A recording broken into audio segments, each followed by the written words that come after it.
Welcome back to episode 35 of Greatest's Let's Play Modded Minecraft series.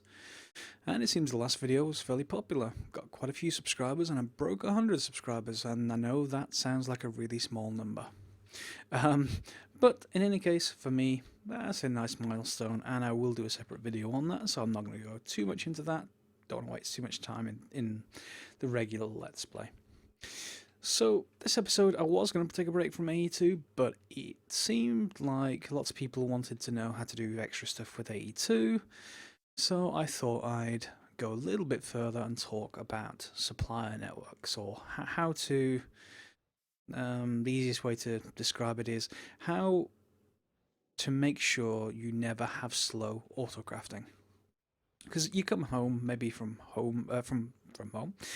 work or from school, you get home and you just want to play Minecraft, get some stuff done, maybe set up some machinery, and you walk up to your terminal, you say, oh, give me vibrant alloy, and you say, craft me one, and start, and you wait. And you wait. And you wait. And there it is. Okay, so that's a bit too slow for me. If I want to craft something, and it's something I use very often, and vibrant alloy is one of them, because it's used to make other things like this ender energy conduit, among other things like these capacitor banks as well. They also use it, as does the vibrant crystal and you know, other stuff. We want to make sure there's always some on hand, and there's a number of ways to do that. Let's head downstairs and I'll show you some of the ways, and we can take a look. This is one of them, but I'm not going to go there first. First thing, I'm just going to show you the update to my presses. Calculation presses, engineering, logic, and silicon. And then processors. So what's really going on here? Well, the important thing to understand is if you want this to happen with just applied energistics, you can do it with other mods, and you can make it sometimes quite a bit simpler with other mods. But if you've just got applied energistics and you just want to keep it to applied energistics, keep it simple, well, I say simple, keep it a single mod, then you're going to need to use the autocrafting interface, but without actually manually requesting it at a terminal. You want to tell your AE system, hey, keep me 200 of this in stock, and your AE system will just go okay, and every time you drop below 200 you want it to refill. So whenever you make something with those using one of the crafting CPUs, I've added 2 more, you want it just to be doing the crafting recipes, the things that go on a crafting table, and they happen almost instantaneously with, you know, upgraded processors and with your molecular assemblers. Happens almost instantaneously. But as soon as you get to any kind of subcomponent that goes to something like alloy smelters or sag mills, anything that takes time, I mean, even these, you saw how long it took to make that one alloy ingot. If I ordered 500 of things, I'd be here for hours, or I'll be waiting for hours to do it. Because even though this is upgraded with an octadic capacitor, it's still slow by comparison to the near instant approach from a crafting grid and from the autocrafting. So what you can do is on your main network, if you want it like this, and there's going to be 2 options here, on the main network or on a subnetwork, and there's a careful balance to be had. If you if it's a very complex multi-stage thing, well, you'll have to decide for yourself, really. I'm going to show you 2 options and the way I use them. Feel free to swap them around, entirely up to you.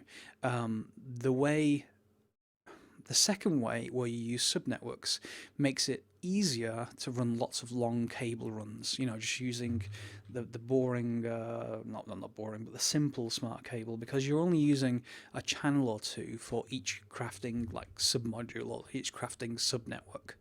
So you don't have very much work to do when laying out your cable. It can be much simpler. However, this first approach, you get everything done in your central system, and you will see some of the advantages of each system. So let's go for the first one. The first one is I'm going to use this main system. And the reason why I would use this first approach is if I have stuff to do here that needs maybe these molecular assemblers, because as you'll find out, I can't access these molecular assemblers from subnetworks. Subnetworks, like the data center, very good for storing data items, but to do stuff with them, you've got to have a network, that's built for crafting. So this tends to be my main network, if you like. In here, I've got a couple of interfaces, and you'll see lots of interfaces down there. So appreciate that there's a fair amount of channels in use. Not too many, because there's only one channel per each interface, and I've got Ender.io rather than using AE2 to do these inscribers. If you wanted to do it completely AE2, you'd have to think about import and export buses and other complicated setups. Ender.io is so good just because it has the push-pull kind of model of doing things. This really strong suit is there, and you have to have less cabling because of it. But that's not the important point. That's just for processing each of these individual things, which we already had by putting stuff in a chest upstairs, if you remember. But we're not going to put just stuff in a chest anymore. So inside each of these interfaces, I have this top section, which is the config. So you click items into here, and your network will fill in the bottom by pulling stuff from your network into this. And this interface is like a chest. So imagine this is an 8-slot chest, and it's now containing all the stuff you put in the config. That works for any item that's already existing in your network. If instead you want to craft stuff and put it in here, you need a crafting card. Add the crafting card, and if these don't exist, it's going to ask your autocrafting system to create them, as long as you've got the recipes in the autocrafting system. I do. And those recipes, in turn, are in these interfaces. This one interface knows how to create a printed calculation circuit. In this case, it just basically dumps it in here. It gets processed and dumped back into the interface via this case. Yeah, basically the interface puts it into the chest. It goes up into any one of these two that's available. So they've got parallel processing here and back into the interface, and it's back at the network. And of course, they get fed into these. Now, if you just did that, it would be like emptying your stuff into a network that you could no longer see. Poof, they're gone. But you can just add storage buses to the top. So now it's an 8-slot chest, but it happens to be an 8-slot chest that the network can see, in addition to actually crafting stuff automatically. So now I will always have 128 printed silicon, 128 printed logic circuits, and in turn, I will always have the logic processors and the engineering processors, 128 of each. Of course, this is somewhat limited to having fairly small numbers, and this is the example of if you like a kind of requester segment of your network. It's just requesting lots of items to be built, or a stock taking system. And it's pretty good, to be honest. Of note here, I've got two interfaces, and I've put them like this. Well, mainly these recipes, these first 6 here, require some of these. So if I ever take anything out of the system, let's say I take 100 of these out, it's actually fairly fast for the system to refill, because all the subcomponents are also in stock taking mode, also in this keep me a certain number of stock available. So that's that, and that's the way you can do it with your main network. You have to be a bit more careful with the wiring, of course, but that's that. The second way of doing things is to create a crafting subnetwork. This could get quite large of a subnetwork if you aren't doing something relatively simple, because if you're going to need to do something with molecular assemblers, and more interfaces and more complex stuff, and then that means if you need molecular assemblers, you're probably going to need the crafting CPU in your subnetwork. Yeah, it starts to get, well, why am I building a subnetwork to do this? Why not use my main network? But for some things that you always want in stock, again, a subnetwork's kind of nice. If you see here, I've got, let me just disconnect that for a second. You'll see us in a second, that channel disappear. And the network updates, there it goes. So if I just connect this, oops, wrong one. Doesn't really matter in this case, but you'll see a channel will be taken up, and that's a channel in your main network for the storage bus. At the back here, just like in the previous episode, we've got a couple of quartz fibers to connect the power up, and a red cable just showing that this is just power. There's no channels in use, and you'll see a single channel is in use there. Here, what I'm doing is in a storage bus, I'm not doing anything at the moment, and the interface, again, nothing. So what this means is my main network, because of the storage bus, can see the contents of this little subnetwork. Makes sense? But it's not just going to be using data. If I left it like this, the problem is then that this subnetwork can't see the main network. I do have a single drive in here, and I've formatted it to just allow for fiber alloy and energetic alloy, nothing else. But I still can't see the main network, so I can't pull from the main network any ingredients that I want. We'll come back to that in a second. You'll see there's a fair amount of channels in use in this subnetwork, but of course this terminal is actually optional, so I don't need to do anything with it. Technically, this drive's optional. You could use a chest, but you still need interfaces then. Oh, sorry, you still need a storage bus then. So I'm just using an ME drive. It's cheap, and a 1K because again, it's cheap, really, really cheap. So, what are we then doing? Well, we've got an alloy smelter here, again upgraded with the autocrafting. An alloy smelter here. We've got 2 export buses, one with redstone, gold, and glowstone, another one with energetic and enderpearl.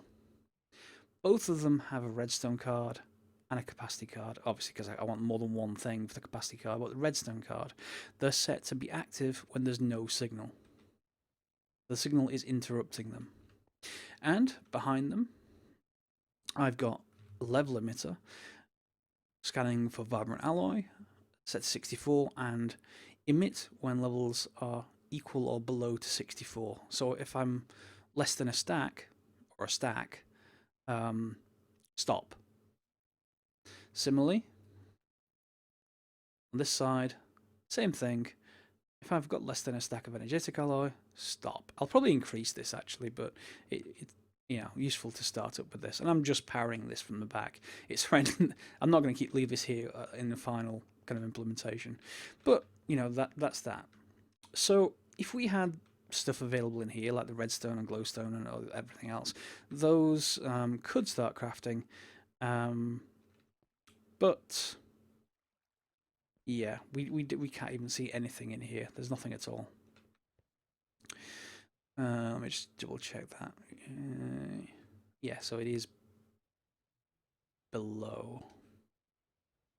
Is that the right way around? Well, we'll see shortly.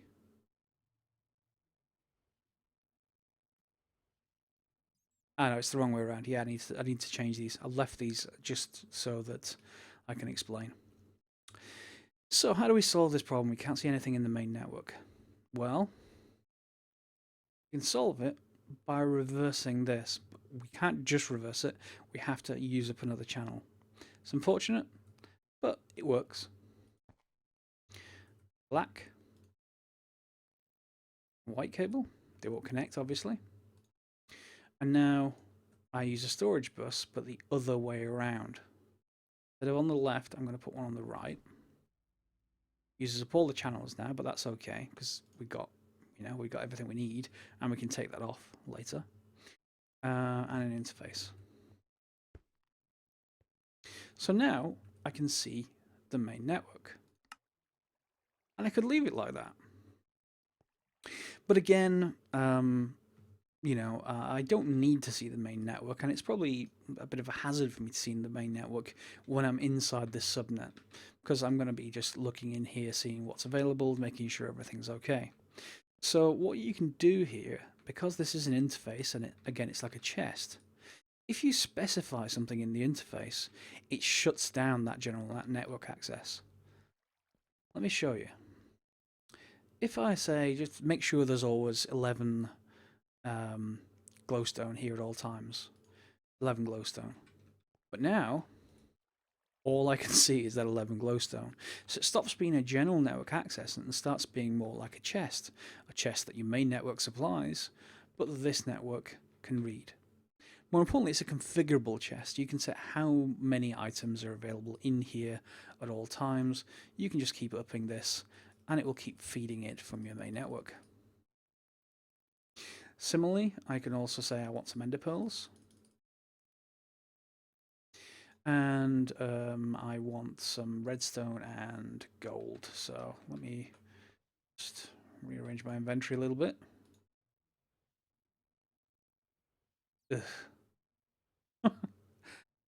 Gold and redstone. Okay, so yeah, we don't have anything to do right now. Make sure that you supply some gold and redstone. I'll probably increase these to a stack once I'm done, but it doesn't really matter for this particular case. So now I've got my ingredients. They've been supplied by the main network, which means that these export buses should be able to export them into the alloy smelters. But we also want to do the exact opposite. We want this subnetwork to make, because it's attached by a storage bus, we can say, oh, right, okay, so I want you to make sure you keep, let's say 10 to start off with, 10 of each available to the main network. So you're acting like a huge chest that automatically makes, whatever item you want. And right now, as you can see, nothing's happening because, it's not making anything. It can't make anything. However, these will. Let me just change that to alloys only. So if I change these to be active with signal, and you active with signal, what should start happening, if I've set this up right,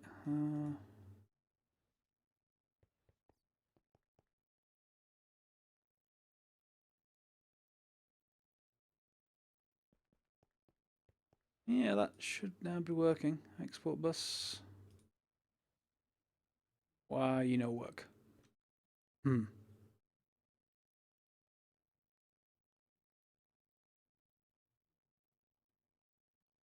It was just me. The Ender IO machines need to be set to push-pull. In fact, that's not going to work, is it? Because those are export buses. I need something to import back in. So I am actually going to need a controller for this subnetwork. Wanted to avoid it. Probably couldn't. But, yeah. Okay, so let's see. As you see, they've started up, but they won't export because it's just an import. I could use. I could maybe use an interface instead. Yeah, I've had problems with Ender IO and inserting into interfaces. Crafting card.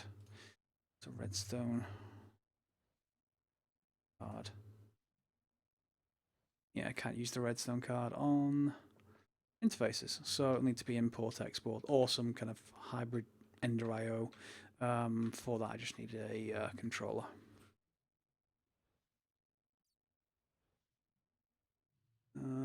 Where are we? Oh, I've got some on me. Huh. And let's get rid of you. And see if you'll work there. Yep, you will. So now I could just put the that's building up nicely.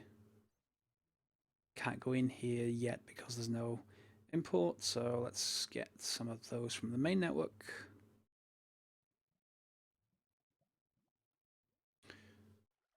I don't have the recipe for import bus. That's about typical. Yeah, sticky piston. Just craft 20 of them. That thankfully is not a slow recipe. And yeah, just demonstrate the one here.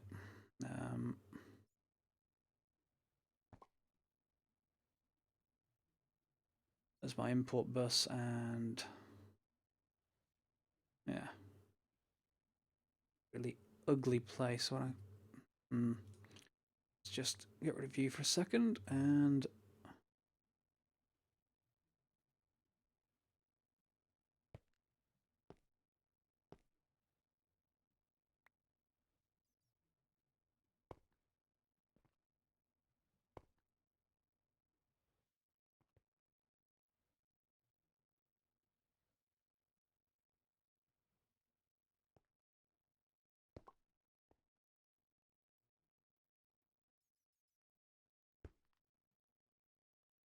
input bus. That should work. Yeah, in fact, it is already exporting into the alloy smelter, which in turn should be able to provide it back to the interface. And that, no idea why that went there. But the first machine, as soon as it was able to export, provided 10 energetic alloy, and anything above that is now been sent into the second machine. And all I need is another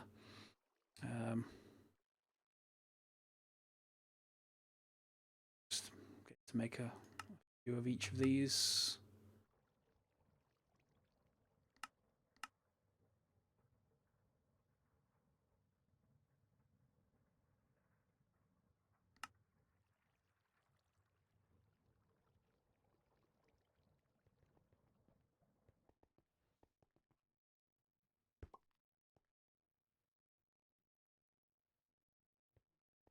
Yeah, more than enough channels.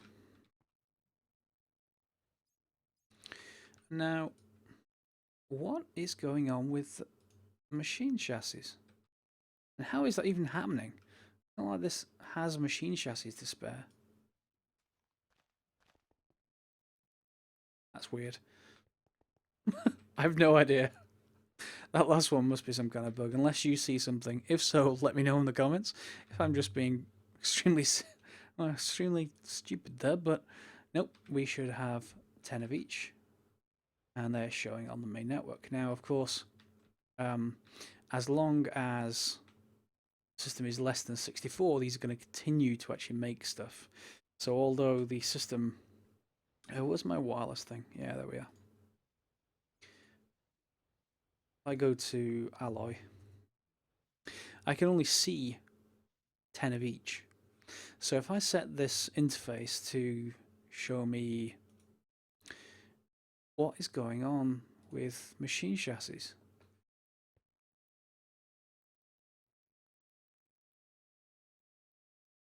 not the same chassis going around the system, is it? There's only one chassis in there.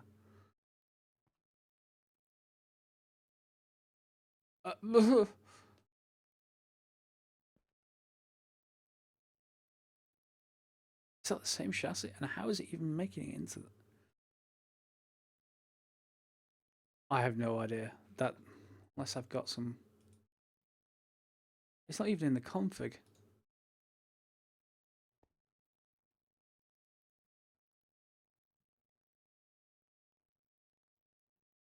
Yeah, but as soon as I put it in the system, for some reason, it seems to keep making it its way. Yeah. Anyone? Any clues? The only connection between these networks are those two interfaces, and the only thing that should be going through them is the configured items. See, can't see any chassis. Anyway, aside from that horrid bug, everything else just really works at this point. This system is going to continue producing energetic alloy, and it's going to continue going in here, which will be well, in fact, it's going straight to this next machine first.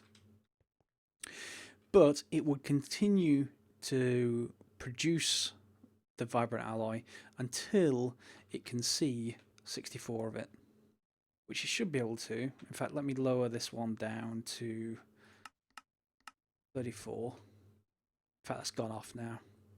So now the system will continue to feed the inputs, but in fact, we need to have another quick modification. It's not going to stop until that one reaches. So let's just drop you down. Yeah, and maybe needs to control.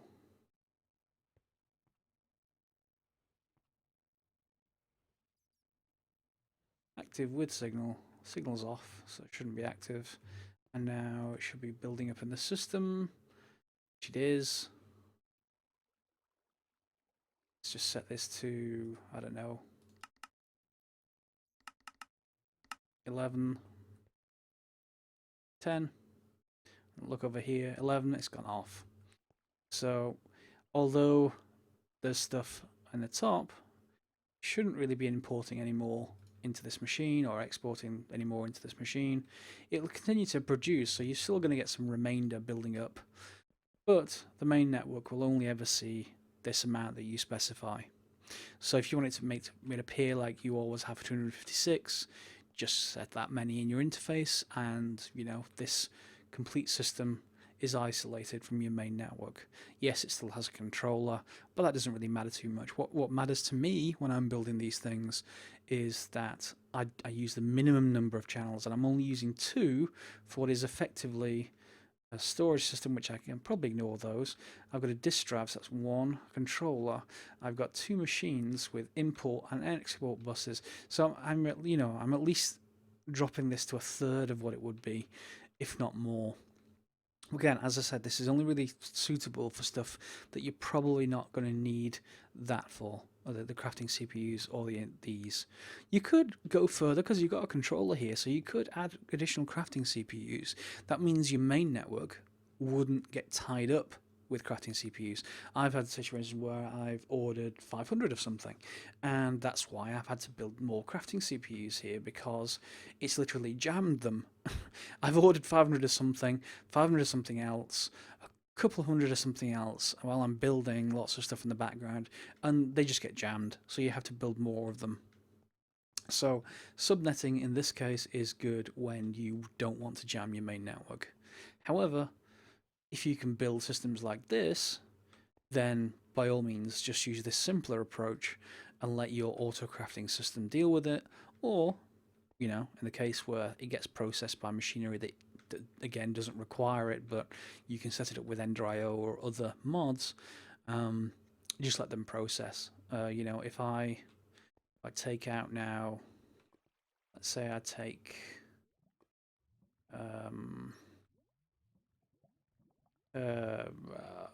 processor. So I take 64 of those out.